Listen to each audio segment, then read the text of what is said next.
Muy buenos días para todos. Bienvenidos nuevamente a Ideas to Reality. En esta oportunidad, con esta importante charla del profesor Noé Vargas Hernández, la mejor manera de aprender es haciendo. El doctor Noé Vargas es profesor asistente del Departamento de Ingeniería Mecánica de la Universidad de Texas Valle del Río Grande. Su investigación se enfoca en el área de diseño, creatividad, innovación, emprendimiento y sostenibilidad, entre otros temas. El doctor Vargas imparte cursos de diseño en los que promueve una visión amplia del ingeniero como un agente de cambio, con una base de conocimiento técnico en la cual se fundamenta la creatividad, innovación, emprendimiento, sostenibilidad y, muy importante, conciencia social. El doctor Vargas cuenta con varias publicaciones en el área de creatividad, innovación y educación del diseño. También ha recibido fondos de las agencias federales de los Estados Unidos, como la National Science Foundation, USDA, Departamento de Estado, así como de otras organizaciones como Venture Well y Procter Gamble, para investigar la creatividad y educación en el diseño. El doctor Vargas es director de Innovaqueros Makerspace, donde equipos multidisciplinarios de estudiantes reciben apoyo para la fabricación de prototipos y entrenamiento para la innovación y el emprendimiento. Debo decir que el doctor Vargas, además, nos ha acompañado ya presencialmente aquí en la universidad hace un par de años bajo la estrategia de creatividad de la universidad. Total que le damos nuevamente la bienvenida. Apreciado Noé, muchísimas gracias por aceptar esta invitación y todo el auditorio es tuyo. Muchas gracias. Gracias, César, y gracias a todos por la invitación y por estar aquí en esta plática. Comparto mi pantalla en este momento.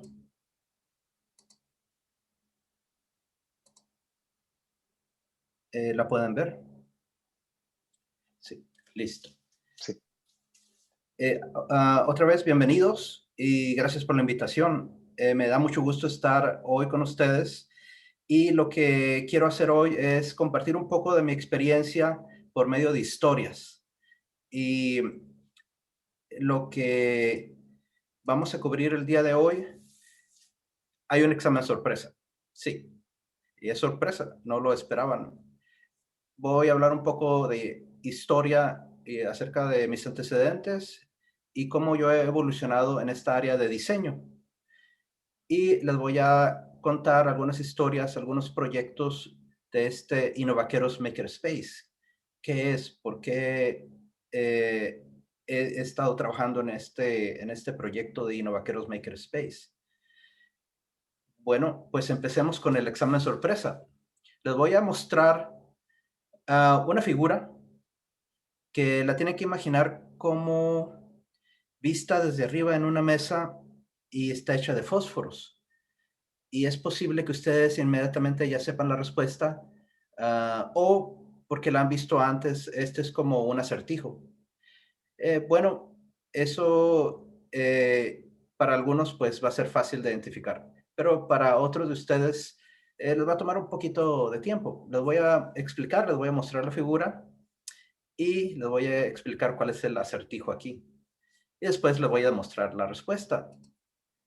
Esto con el objetivo de ejercitarse un poco. Vamos a hacer ejercicio mentalmente hoy. Entonces, conviene hacer un poco de calentamiento antes de empezar. Lo que ven ustedes aquí es una figura que asemeja al número 66. Estos son los fósforos. Imaginen que pueden moverlos con 2 movimientos o menos. Podrías convertir ese 66 en 25. Y no puedes doblar los fósforos o no puedes, no puedes más que moverlos. Estás como viéndolos desde arriba en una mesa. Les voy a dar algunos segundos aquí para que imaginen. Típicamente, cuando lo hago con profesores,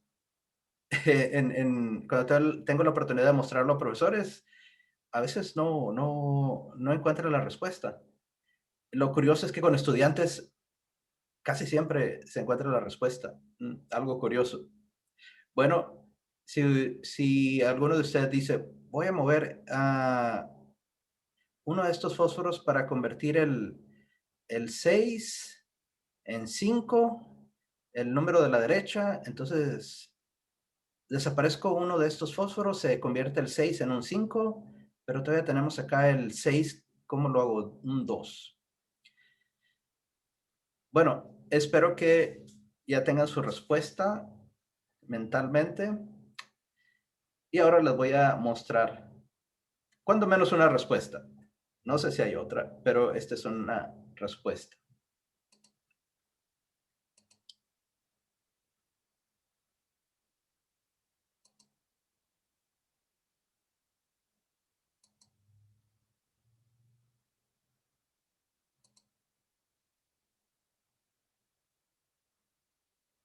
Bueno, es una manera. Y algunos de ustedes ya sabían la respuesta, otros siempre veo diferentes tipos de reacciones, se sorprenden o algunos no lo aceptan. Dicen, esto es fuera de las reglas. Y pues creo que la lección aquí es que a veces hay que pensar un poquito fuera de lo común. Bueno, espero que les haya gustado este pequeño acertijo. Ahora sí, vamos a continuar con un poco de historia. Em, pues yo recuerdo que de niño yo tenía siempre esa curiosidad y me gustaba desarmar lo que hubiera en mi casa. Bueno, cosas que no estuvieran funcionando, radios o juguetes, y tratar de entender qué había adentro. Obviamente como niño, pues no entendía todo, pero me gustaba tratar de entender y preguntaba por qué. A veces tenía una respuesta, a veces pues no había una respuesta exacta de cómo funcionaba, porque a veces es difícil explicar. Eh, yo creo que eso me motivó, me orientó hacia la ingeniería.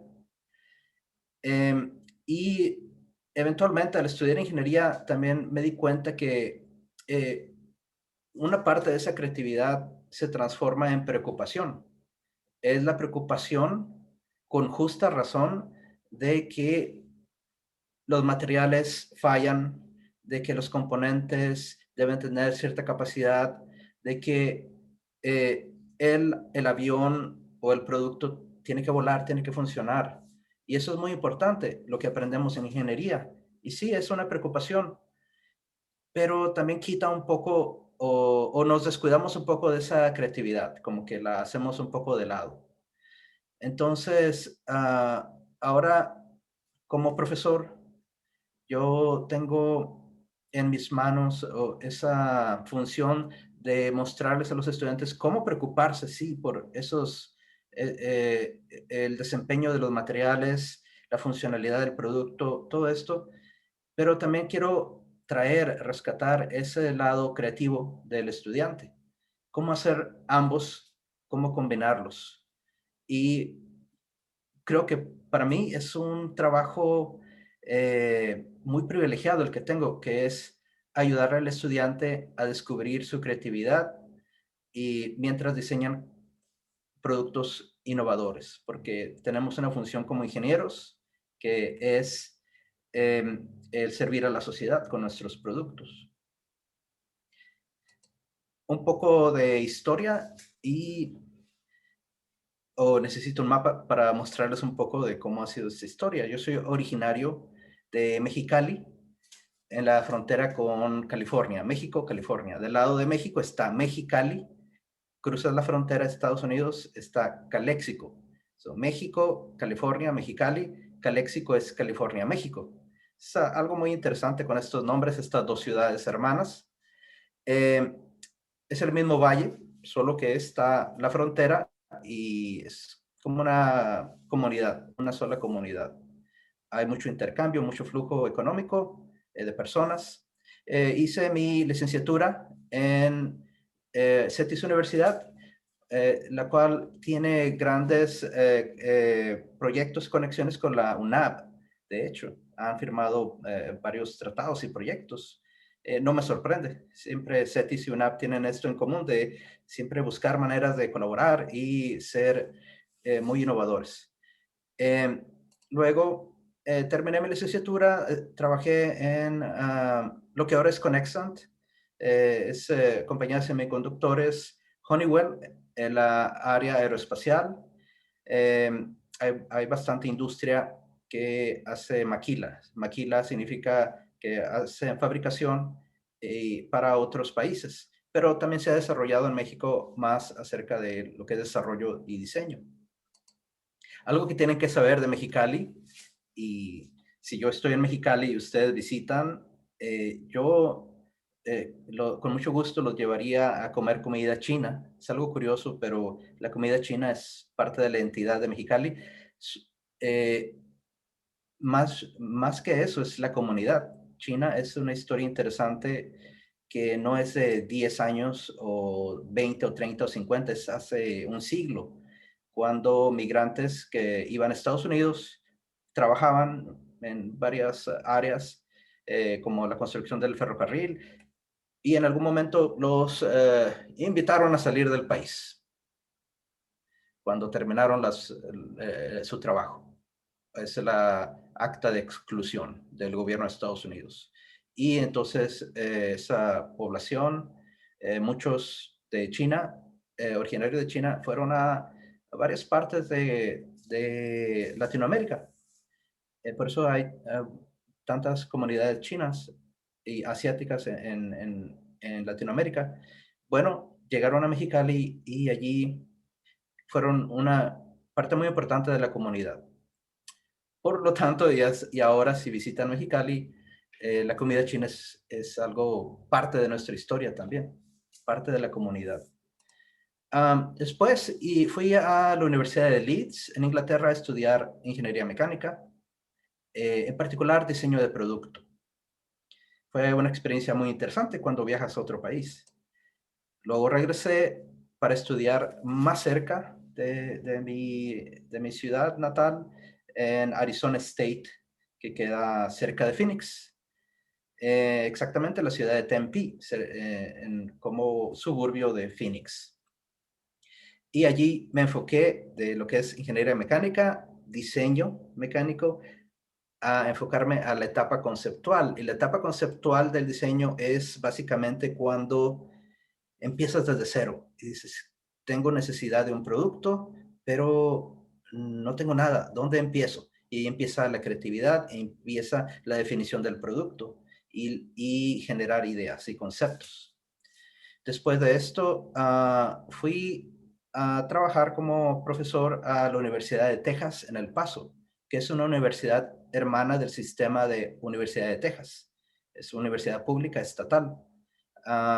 Allí trabajé en varios proyectos, también dando clases de temas de diseño, y ahora y recibí fondos de algunas eh, de algunas agencias de gobierno. Después fui a la Universidad de Carnegie Mellon en Pittsburgh para también impartir clases en el área de diseño, en el Departamento de Ingeniería Mecánica, en el programa de Innovación Integrada.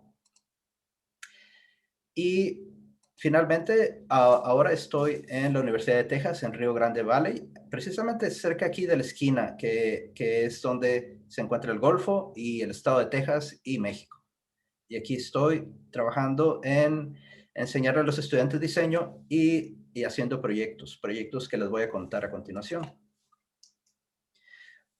Un poco de mi evolución en el diseño, cómo mi percepción, mi entendimiento fue cambiando. Yo empecé como ingeniero mecánico con una educación muy amplia en temas de mecanismos, de termodinámica, de los temas tradicionales. Y me gustó mucho, pero luego me enfoqué en lo que es diseño, que es la creación de máquinas, la creación de productos, la creación de soluciones a problemas reales, usando la ingeniería mecánica. Y pensaba yo en ese momento, diseño mecánico es muy interesante, esto es diseño. Luego en mi maestría aprendí acerca de diseño de productos y que agregaba al diseño mecánico que un producto lo va a usar una persona. Y entonces yo tengo que entender lo que quiere esa persona o esa compañía o esa entidad que lo va a usar, la sociedad. Entonces empezó a cambiar un poco mi apreciación del diseño. Luego me fui al doctorado y aprendí acerca de diseño conceptual, que es la etapa inicial del diseño, donde tengo que definir, primero que todo, qué es lo que quiero diseñar y generar las ideas, primeras ideas de un producto. Eh, Eso también me aclaró muchas cosas, que el origen de la creatividad no es exclusivo de la etapa conceptual, pero hay mucha oportunidad de ser creativo al inicio. Eh, Después, cuando ya trabajé en estas diferentes universidades, me di cuenta que temas como emprendimiento, el medio ambiente y el diseño centrado en el humano eran elementos que yo tenía que aprender y me iban a hacer un mejor ingeniero y un mejor diseñador. Y los ejemplos que les mostraré enseguida, yo creo que prueban eso. Y finalmente, bueno, no quiero decir finalmente, ¿dónde estoy ahora? Es en diseño sostenible. Pero este concepto de sostenibilidad es no solo el medio ambiente, es muy importante, pero también tiene que ver con lo que es la parte económica, la prosperidad y la parte humana que hace a un diseño que sea sostenible, que sea válido, que sea posible y que sea exitoso en la vida real. Y para mí esa es la innovación.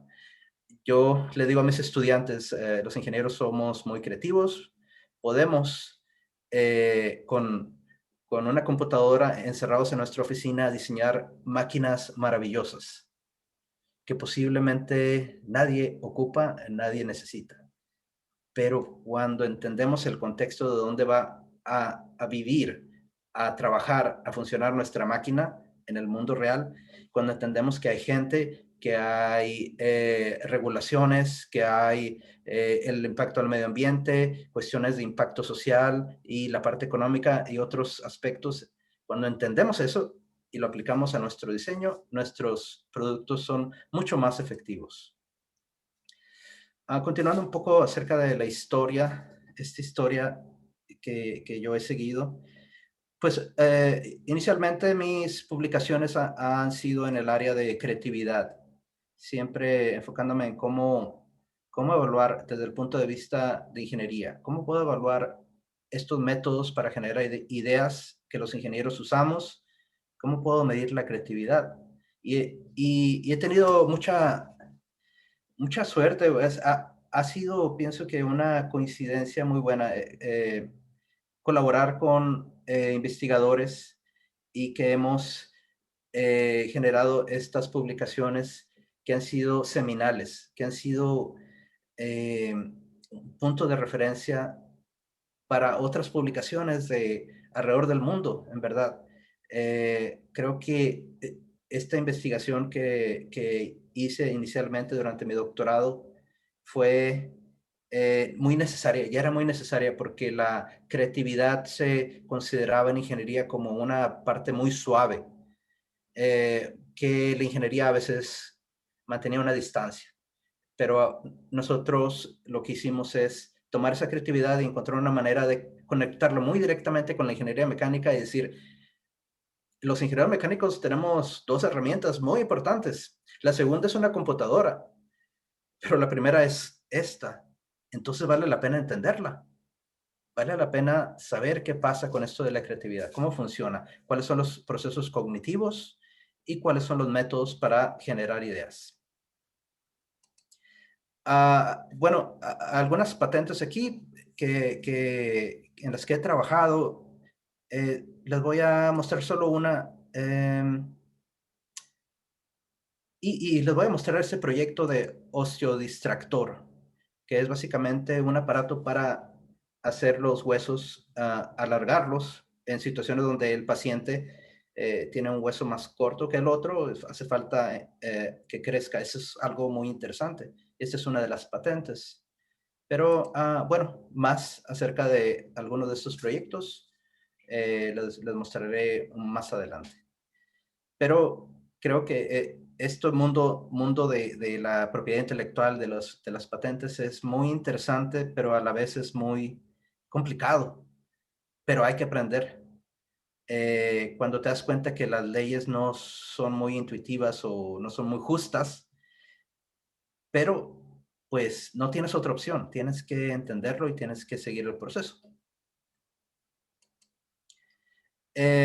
Algunos reconocimientos recientes, bueno, como este, por ejemplo, eh, hace un par de años, en el área de educación en sostenibilidad.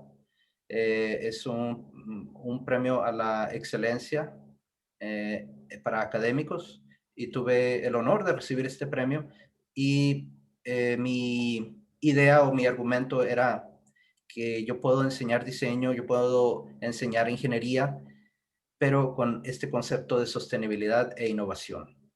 Um, y este otro reciente que es de la organización VentureWell, que promueve en Estados Unidos que en la academia, en las universidades, haya más entendimiento de lo que es emprendedurismo, que haya más conocimiento que se desarrolle. Y eso lo explicaré un poquito más adelante con los ejemplos.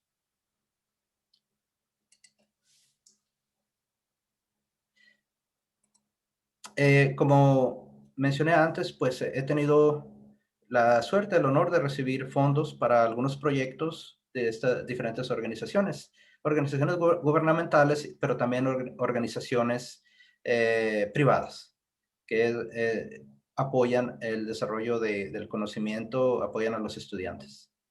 Por cierto, la Universidad de Texas en Río Grande, pues es creo que 95% o más de hispanos y es algo muy interesante porque quiero decir que sí hay retos por cuestiones socioeconómicas eh, y históricas, a veces de falta de oportunidad, pero también hay uh, grandes oportunidades. Y como le digo a mis estudiantes, sí, somos una universidad de mayoría hispánica, pero el potencial que tenemos, somos comparables a cualquier otra universidad de Estados Unidos y del mundo. Podemos estar a la par y, ¿por qué no? Podemos a veces hasta ser mejores, pero tenemos nuestros retos y oportunidades. Algunas historias específicas de diseño que les quiero compartir hoy. Rápidamente les voy a dar algunos ejemplos y una explicación breve. Y creo que eso va a ayudar a que entiendan esta historia de cómo he evolucionado y cómo ahora entiendo el diseño. Yo he trabajado en varios proyectos en los últimos más o menos 15 años, un poco más de que he estado en la enseñanza en las universidades. Y bueno, he tenido la experiencia de trabajar con estudiantes en más de 250 proyectos. Lo interesante es esto, cada semestre tengo 15 equipos. 15 equipos, cada equipo va a trabajar en un tema de agricultura o de robótica o de drones o algo diferente. Entonces yo le digo a mis estudiantes, ustedes van a aprender muy bien acerca de este tema de agricultura, de mecanización de la cosecha de, no sé, de algún fruto. Pero yo voy a aprender acerca de 15 diferentes proyectos. Entonces, ¿quién está aquí aprendiendo más? Yo soy el que aprendo mucho más. Bueno, aprendo de que tengo esa experiencia con los estudiantes. Eso es lo que me gusta, quiero aprender. Esa es la curiosidad que tengo siempre. Les cuento brevemente qué es este aparato que patentamos, que estamos ahora en la etapa de poder hacer pruebas en cerdos para ver que funcione. Y es un proceso largo y complicado esto de la aprobación. Pero básicamente hay un método para que si un hueso es más corto que el otro, pueda extenderse, pueda elongarse hasta por 2 pulgadas más o menos. Y yo, como ingeniero mecánico, tuve que aprender acerca de esto, de la osteogénesis, el crecimiento de los huesos. Eso es algo maravilloso. Está la estructura, el aparato de Ilízarov, que pueden ver aquí a la izquierda, arriba. Al verlo, lo que pienso es dolor. De hecho, es doloroso. Tienes que tomar medicamento para poder soportar ese dolor. Pero es un proceso, pues, que es necesario a veces. ¿Qué ocurre aquí? Que estos órbitas, estos aros fuera de tu cuerpo, de tu pierna, están conectados al hueso directamente por clavos que atraviesan el hueso a través de la piel. Eso es bastante complicado, doloroso. ¿Y qué pasa adentro? Es de que a propósito se fractura el hueso a la mitad. Y entonces lo que pasa es de que el doctor viene todos los días con el paciente y mueve los tornillos para separar estos aros 1 milímetro al día. ¿Qué pasa con la fractura? Que la fractura tiene ahora un milímetro de separación donde se genera pues la osteogénesis, se genera el hueso, pero se genera primero con un líquido, se hace gel y luego se solidifica y tardan varios días. Pero lo que hace es que al siguiente día vuelves a separar 1 milímetro y nuevo hueso se trata de regenerar. Entonces juegas con ese efecto que es increíble cómo el cuerpo intenta sanar, pero después de 1 mes, 2 meses, puedes obtener ese nuevo hueso al intentar sanar, que el cuerpo sana esa fractura. Obviamente que lo tienes que hacer a cierta velocidad, porque si lo haces muy rápido, terminas con dos huesos. Si lo haces muy lento, se atora y tienes que volver a fracturar el hueso. La otra opción, aparte de esta estructura de Ilízarov, es tener algo que puedes insertar dentro del hueso. Se llama como un clavo intramedular y por dentro del hueso lo empuja para que crezca, pero también tienes que fracturar el hueso para que se dé reparar, para que el cuerpo intente reparar esta fractura. Bueno, lo que propusimos es algo que funciona para infantes. Es importante esto porque imaginen a un niño de 3, 4, 5 años con esta estructura de Ilízarov, con estos clavos. Luego, si pudiéramos decir, bueno, el clavo intramedular funcionaría, sí, pero atravesarías la capa de crecimiento del hueso que queda cerca de la cabeza inferior y superior. Entonces, lo que diseñamos es este aparato que va dentro del cuerpo, pero fuera del hueso. Y adentro de este aparato, pues tiene batería, tiene las comunicaciones para que un doctor pueda comunicarse por medio remoto. Y el aparato dentro tiene estas baterías para poder mover un motor y un tornillo y que pueda separar el hueso. Eso fue en colaboración con el doctor Amir Abdelgawad de la Universidad de Texas Tech. Él es un ortopedista y fue una experiencia, aprendí mucho junto con los estudiantes y es algo que pues directamente intenta mejorar la calidad de vida en una persona y para mí eso es algo muy, muy personal.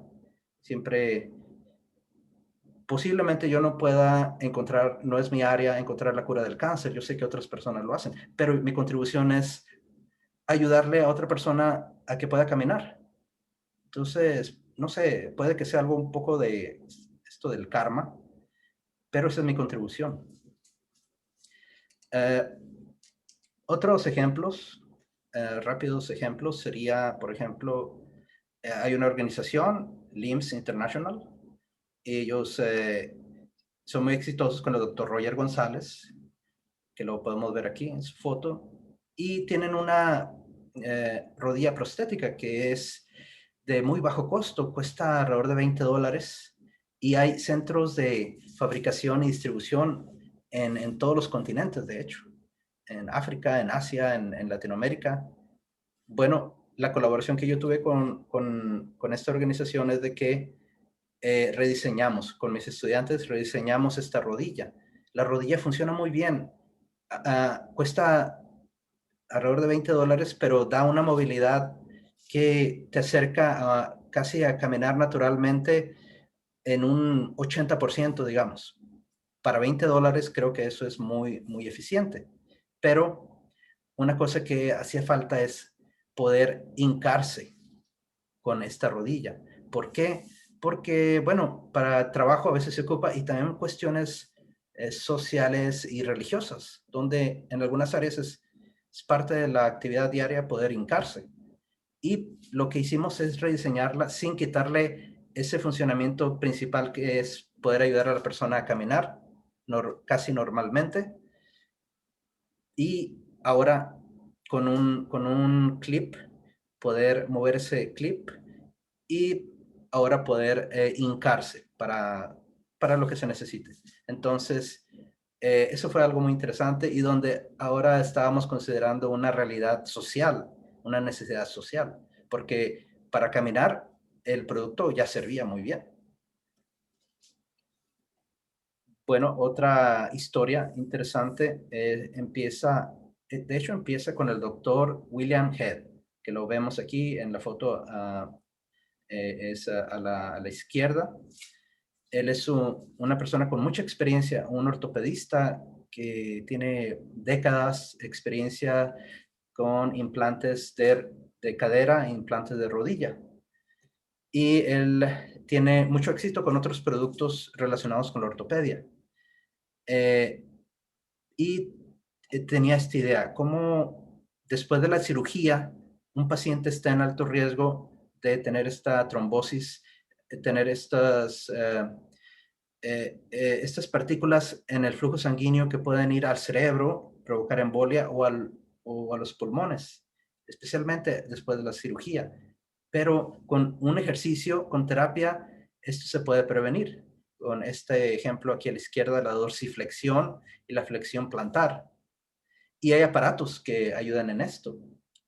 Pero pues son caros y tienes que estar conectado a la energía eléctrica.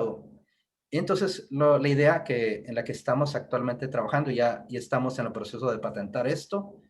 De hecho, ya enviamos, estamos en las etapas finales de la patente. Es un aparato donde eh, es una bota, básicamente, que es mecánica y que va a proveer ese ejercicio de dorsiflexión y flexión plantar, y en particular promueve en el sistema sanguíneo profundo el flujo de sangre para prevenir esto de la trombosis. Aquí hay algunos artículos recientemente que, que se hicieron. Bueno, explica precisamente este artículo lo que les acabo de decir del propósito de este producto. Algo interesante acerca de este producto es de que el equipo es multidisciplinario y eso es algo que me gusta mucho porque aprendo muchas cosas. Hay ingenieros, hay de los doctores, hay un equipo de abogados que el doctor William Head tiene que le ayudan, y el doctor Pablo Rí, que es de negocios y emprendimiento del Colegio de Negocios. Todos ayudamos a que esto sea un producto real, porque la intención es comercializarlo. Y esto de comercializarlo, hasta si uno quiere beneficiar a la sociedad y no está interesado en generar lucro, dinero, pero de todos modos tienes que tener un modelo de negocios, porque si solo lo regalas, de todos modos tienes que tener un modelo para que puedas regalar muchos o puedas venderlo a muy bajo costo. Pero sí tenemos esa intención de que tenga un impacto, que llegue a la sociedad, que sea una innovación completa, no solo un ejercicio de creatividad. Bueno, otro producto interesante es una prenda, como una chaqueta, un saco, el cual en el verano, aquí en el área del Río Grande, estamos cerca del Golfo, es húmedo en el verano, bueno, todo el año es húmedo y es bastante caliente, no tanto como Mexicali, que es famoso por ser muy, muy, muy caluroso, pero es bastante caluroso acá también en Río Grande. Lo que propongo con este proyecto es una chaqueta que puedas ponerte en el verano y que te ayude a tener esa sensación térmica. Ya hay ciertos productos, son caros o no muy efectivos. Y algunos usan el flujo de refrigerante, como los pilotos de carreras de NASCAR o los astronautas, pues tienen un sistema elaborado y bastante caro de flujo de refrigerante por el cuerpo. Aquí nosotros eh, nos estamos enfocando en un segmento de clientela que serían trabajadores de construcción. Pero esto se puede aplicar a todo mundo. Yo les digo a mis estudiantes, yo quiero comprar este producto en cuanto lo vea disponible. Necesito ese producto. Y todos aquí en el Valle necesitamos algo así. Bueno, nosotros nos pusimos a investigar cómo animales, plantas, cómo enfrían naturalmente. Por ejemplo, aquí pueden ver un elefante. Las orejas es un sistema que también sirve para que la sangre fluya y mantener la temperatura más baja.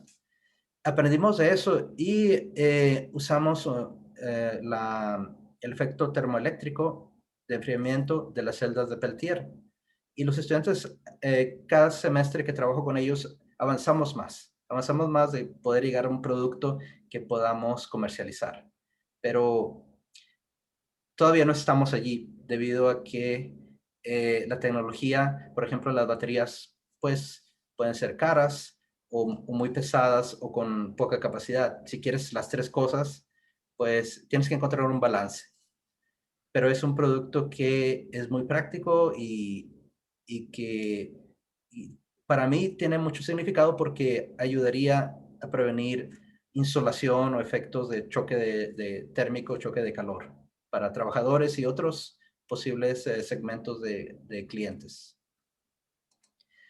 Un proyecto más es con el doctor Walfred Franco de la Universidad de Harvard. Él es una persona que hace investigación en lo que son infecciones de la piel, patógenos, y tiene esta idea de usar un teléfono celular para hacer un microscopio fluorescente, usar la parte óptica, la cámara, en un celular y poder ver en un microscopio que sea muy, muy económico para que se pueda usar en comunidades, en clínicas rurales o en algunos pueblos donde no tengan el presupuesto para comprar un microscopio fluorescente para ver muestras de la piel, de estos patógenos, eh, que cuesta estos microscopios pues miles y miles de dólares. Entonces, algo que cueste más o menos de $100 y que sea algo efectivo y que puedas usar el celular para capturar esa imagen, poder enviarla a un doctor y que el doctor dé un diagnóstico. Entonces, ha sido algo muy interesante porque es un producto que tiene un alto impacto social, combina la ingeniería, pero yo como ingeniero tengo que también entender la parte biológica, la parte médica, la parte del modelo de negocios. Aunque yo quiera regalarlo, de todos modos tengo que tener un modelo sustentable de negocios para poder hacer que esto llegue a mucha gente. Eh, entonces, este es un proyecto que estamos trabajando en esto. Lo enviamos a VentureWell, tiene una competencia que se llama Debut. Y bueno, aquí tengo la página donde los estudiantes muestran el progreso que tienen hasta ahora y hay videos donde todavía no se termina el producto, pero han avanzado bastante. Recientemente iniciamos este proyecto de una cosechadora de mezquite. Mezquite, no sé si lo tengan también en sus lugares, en Colombia o en otros países. Creo que sí hay, que es este árbol que tiene esta fruta, estas vainas que se cosechan. Y entonces aquí en el valle con este fruto se muele, se genera una harina y se hacen productos. Tiene mucho contenido de proteína y es un producto muy saludable. Entonces, aquí podemos ver estas diferentes fotos, cómo ha sido el proceso, estas imágenes y hasta el prototipo que ellos han probado. Entonces, hay una como sombrilla invertida para ponerla debajo del árbol. Con este aparato aplica la vibración en la rama del árbol y cae el fruto para poder recolectarlo. Y aquí vemos a la doctora Joan Rampersad, que ella tiene el conocimiento en esta área de agricultura y hemos aprendido mucho de ella. Está aquí a un lado de un panal de abejas. Tenemos otro proyecto en cómo monitorear la salud de un panal de abejas. Ese es otro producto diferente. Bueno, de hecho, también hay un artículo reciente acerca de cómo este es un ejemplo de colaboración entre ciencias biológicas, ingeniería y el Colegio de Negocios. Bueno, les voy a mencionar rápidamente otros productos para poder concluir y tener tiempo por si acaso tienen preguntas ustedes. Me gustaría ver si tienen preguntas.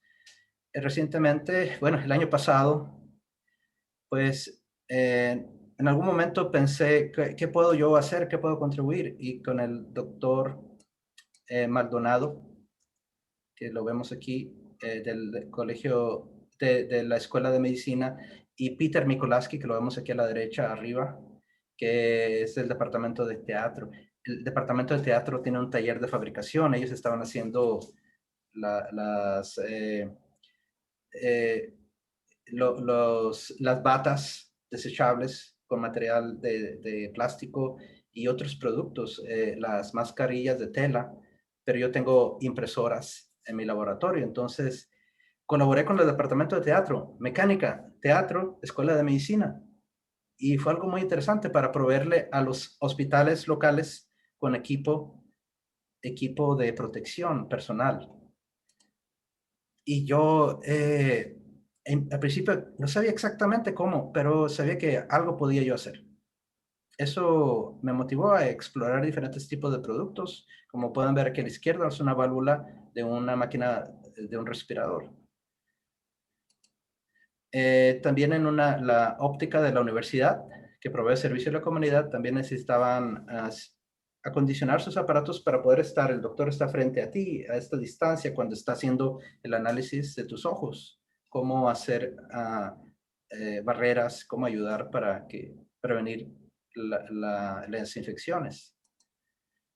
Y hubo también algunos artículos en las noticias, canales locales, acerca de esto, del departamento de teatro y entrevistas que nos hicieron a nosotros también.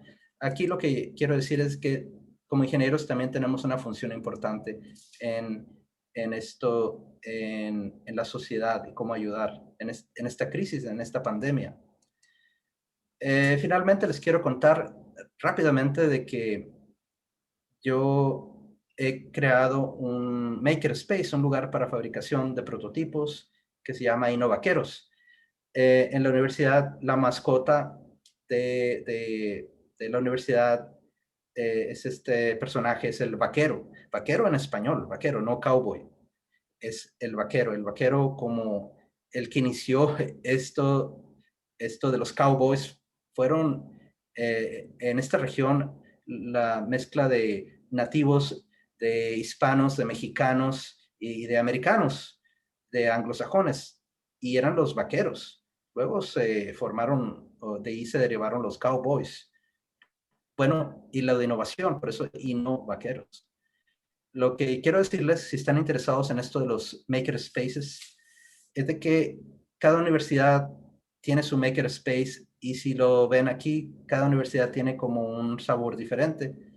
Pero todo lo que esto significa es que depende qué es lo que tú quieres hacer. Y pues imaginen el makerspace de Edison o de Leonardo da Vinci, era un makerspace, lo que tenían en sus laboratorios, en sus talleres. Esto para mí es muy importante. De Duderstadt, un filósofo de educación en ingeniería. Se necesitan ingenieros con un conjunto amplio de habilidades que incluyan liderazgo, pensamiento crítico y creatividad, con conexión social, conciencia medioambiental, mente emprendedora. En resumen, ingenieros que sean verdaderos agentes de cambio. Agentes de cambio. No solamente ser ingenieros, bueno, a veces es una función muy específica en una agencia, en una fábrica, hacer esto, pero también tenemos la posibilidad de hacer muchas cosas más. Eh, Como le digo a mis estudiantes, el superpoder de ayudarle a alguien a caminar otra vez o poder protegerse de una pandemia. Podemos contribuir con eso. Estos son algunos elementos de la clínica de diseño. Si a ustedes les interesa, tienen que pensar que en ingeniería necesitamos mucho esta parte clínica. Un doctor tiene esa parte clínica en su educación. Significa, eh, tengo clases teóricas, pero tengo la parte clínica donde opero, donde aprendo. Los ingenieros tenemos mucho de teoría, pero la parte clínica nos falta más. Y un makerspace ayuda mucho con eso. Y otros elementos, pero yo pienso que ese elemento de poder hacer con nuestras manos es muy importante. Estos son algunos diagramas de cómo diseñé el espacio, pero les muestro muy brevemente aquí. No les voy a mostrar todo el video, pero pues pueden ver aquí, usamos un dron para grabar un poco de esta área. Lo voy a adelantar un poco para que vean la parte de la equipo de maquinaria, cortador láser, cortador CNC, algunas máquinas de impresión en 3D, que aquí podemos ver algunas.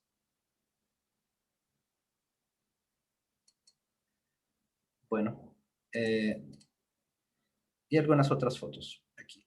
Pero precisamente ayer tuvimos una competencia, la hacemos en ese Makerspace, pero en esta ocasión fue virtual, y donde los estudiantes tienen que generar una idea y presentarla. Y aquí hay un ejemplo de un video donde los estudiantes están promoviendo un producto, creo que este producto es para poder reciclar botellas de plástico. Bueno, para concluir, lo que les quiero decir es de que la colaboración para mí es muy importante. Aquí yo colaboro con profesores del departamento de negocios o del área de ciencias naturales, y todos los proyectos tienen un modelo de negocios incluido y todos los proyectos tienen una evaluación de impacto ambiental. Las clínicas de diseño, tener esa parte clínica, esa parte de hacer algo, al hacer uno aprende. A mí me gusta tocar guitarra, estoy aprendiendo a tocar guitarra, tengo años aprendiendo a tocar la guitarra, y solo hay una manera de aprender a tocar la guitarra. La teoría sirve, puedo tener una enciclopedia de de las técnicas de la historia, pero solo cuando tienes las ampollas y los callos y te duele, y entonces entiendes que tocando la guitarra es la única manera en desarrollar la habilidad, haciendo desarrollar la habilidad. Somos ingenieros, tenemos el potencial de ser agentes de cambio en la sociedad. La innovación, en mi opinión, es, sí, crear cosas nuevas, pero que sean sostenibles. Significa que funcionen en el mundo real. Entonces, tenemos que ver en todos los aspectos, desde las regulaciones, la política, la geografía, la parte social, impacto ético, ambiental. Aunque soy ingeniero y no soy experto en todas esas áreas, el tener un entendimiento me hace mucho mejor ingeniero. Bueno, aquí termino. creo que algunas veces encontramos este balance, eh, pero no es fácil y a veces hay que construirlo. Y no es que lleguemos a ese punto y podemos estar allí toda la vida. Siempre hay que ir construyendo ese, es como un objetivo y eso es lo que creo de poder hacer lo que a uno le gusta, que uno es bueno haciéndolo, a uno le pagan o puede uno sobrevivir con eso y que somos buenos haciendo eso. Aquí termino, les agradezco mucho y pues si hay alguna pregunta. Muchas gracias. Muchas gracias a Noé. Muchas gracias por esta presentación y por la inspiración que genera. Ahí tenemos espacio para dos preguntas. Veo una del profesor Sebastián Roa, y es: ¿qué experiencias has tenido con el proceso de evaluación en estos cursos de Aprender Haciendo? En Estados Unidos tenemos este curso muy emblemático que es el Capstone o el Senior Design, que es un gran proyecto al final de la licenciatura de los 3 años. En el cuarto año dura un semestre o a veces 2 semestres. Y lo que ocurre en esta experiencia de diseño, en el proceso de evaluación, es de que es bastante complicado porque ¿qué es lo que vas a evaluar? ¿El producto final o el proceso de cómo se desarrolló, aunque el producto final no sea muy vistoso, muy eficiente? En mi opinión, se tienen que evaluar los dos. Pero lo que yo hago en cuestiones prácticas es de que yo entrevisto a los profesores que son los clientes de los proyectos que ayudan a los equipos, mi propia observación personal, la evaluación entre los estudiantes mismos y también tengo un grupo de tiburones o el equipo rojo, que son profesores que siempre me ayudan, colaboran y están ahí en las presentaciones para proveerme datos. Con esto yo genero un concepto de qué calificación tiene el estudiante y es un reto, sí, sí lo es, pero hay maneras. Gracias, Noé. Hay un comentario que voy a asociar con una pregunta, y bueno, el comentario y tiene todo que ver con Ideas to Reality, y es que este evento lo que busca es mostrar la importancia de que hayan puntos de encuentro entre nuestros investigadores, y los proyectos que tú has presentado no son proyectos exclusivos de la ingeniería. Has mencionado varios actores que intervienen en el desarrollo de esos proyectos. Y digo actores no solamente en los profesores que han colaborado con estos desarrollos, sino probablemente estudiantes también que se involucran de diferentes áreas de conocimiento. Y tú mencionabas algo y has insistido bastante, de hecho, cuando hablas de no solamente generar innovación en los proyectos, sino que esa innovación sea sostenible, lo cual significa que desde que se desarrolle en todo ese proceso sea consciente de hacia dónde va a llegar ese desarrollo, para que sea aceptado pues, por las personas que lo van a utilizar, cualquier desarrollo que sea en ingeniería, en cualquier otra área.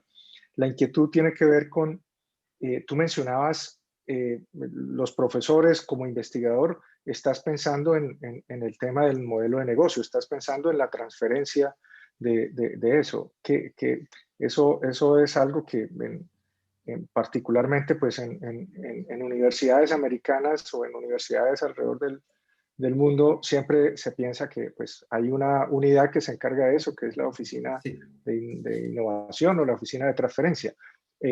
Pero tú resaltas el hecho que como investigador o como profesor hay que pensar en eso, y hay que pensar en ese modelo de negocio, lo cual me lleva a mí, y por eso lo conecto con el tema del trabajo interdisciplinario, porque bueno, puede ser que parte del equipo de desarrollo de trabajo incluya personas, como tú lo has mencionado, de áreas económicas y administrativas que vayan orientando en eso. Entonces, ¿cuál sería como la recomendación, a sabiendas de que las Sí. universidades, de nuevo, especialmente en Estados Unidos, tienen estas oficinas, y en alguna oportunidad en Inglaterra un profesor me decía, no, eso de llevar al mercado, de transferir, eso es problema de esas oficinas. La transferencia que yo hago la hago en el aula. Yo transfiero mi conocimiento en el aula y allá los demás que se encarguen del resto.